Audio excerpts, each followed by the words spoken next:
Hey, what's up guys, AJ Varela here, and today we're going to be eating some Panda Express and talk about the aviation MOS or aviation field in the Marine Corps and why I chose it and some things about it that are that set it apart from any other MOS in the Marine Corps. Hopefully you enjoy. Please stay till the end, watch till the end. Yeah, thank you guys for watching. I'd really appreciate it if you aren't subscribed to subscribe and share with a friend or something like that so we can get to a wider audience. It really means the world to me, and I really appreciate you if you're watching it right now. So yeah, hopefully you learned something. If you want to know something else, leave a comment and I will get you the right answer from somebody above me. Accurate answers. Yeah, enjoy the video. These noodles are dry. So whenever I first joined, or whenever I first thought about joining, one of my buddies, he was already enlisted in the delayed entry program, and we were seniors at this time. And he talks to me about it. He's like, bro, like, come on, you should come to the pool E function with me. And I was like, I get a call like sometime later, like a week later or something like that, from the recruiter. And he's like, hey man, I heard you're interested in joining. And I was like, you know, you're kind of skeptical whenever you don't think about it for like a month and then you just get a call out of nowhere. And he calls me and he's like, I heard you're interested. I was like, yeah. He's like, well, come tomorrow, we can talk about it. I said, okay. And it was happening like really, really quick. I was like, yeah, come tomorrow, we'll talk about it. Tomorrow, I go. And he's like, all right, man. They pull out those little placards. And he's like, put them in order from what you care about most to least. And it was like challenge, travel, school, stuff like that.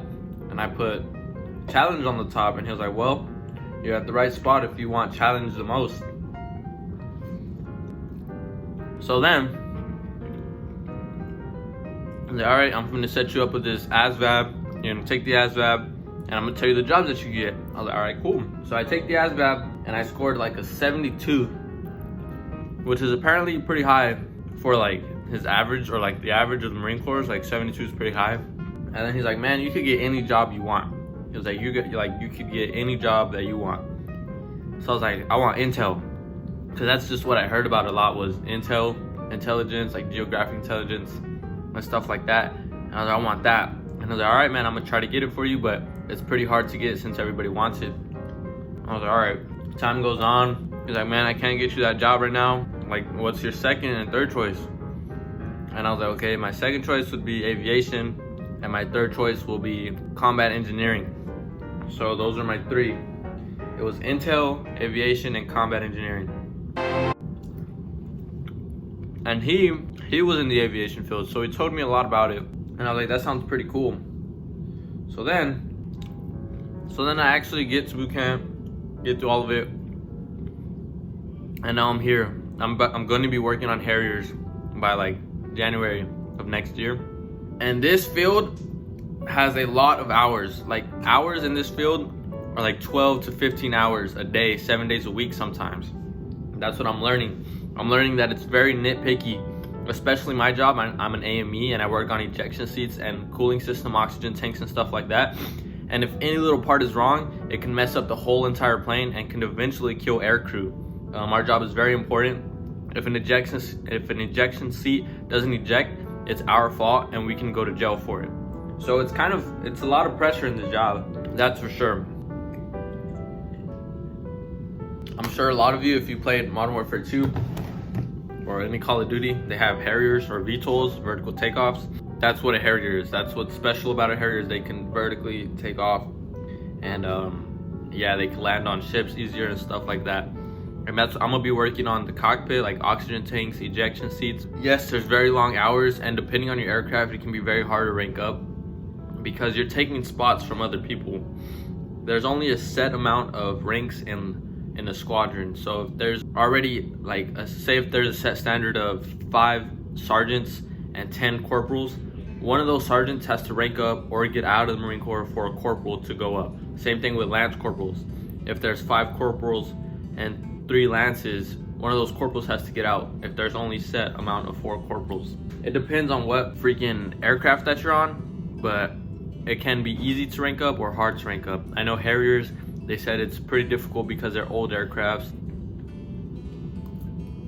So yeah, Marine Corps aviation, if any little thing is wrong, you can end up killing the pilot.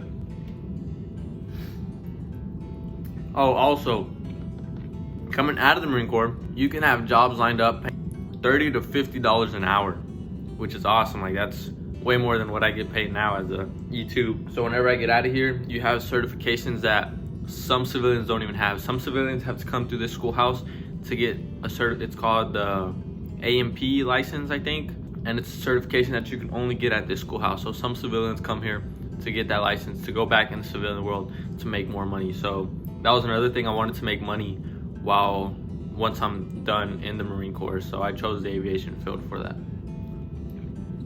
And that was really the main reason, because I have so many dreams and aspirations that I don't want to retire from the Marine Corps. I want to try a whole bunch of different things. I joined the Marine Corps for the experience and, you know, to eventually get out and have a job lined up as like something to fall back on if anything else doesn't work out for me. That's some good stuff. Honey walnut shrimp, orange chicken, and chow mein. And Arizona, half iced tea and lemonade.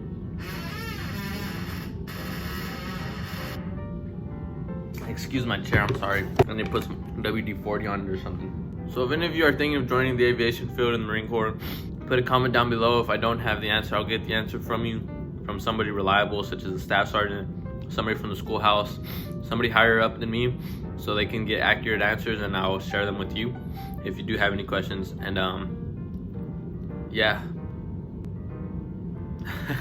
If you liked the video, if you learned something, please subscribe, leave a like, so we can get this video to a wider audience, so we get more subscribers, more people to be informed about the Marine Corps. It really means the world to me. Right now we have 55 subscribers, which is awesome. If you're my friend, if you're somebody that I've known for a while and you're subscribed, I really appreciate it. And yeah, thank you guys.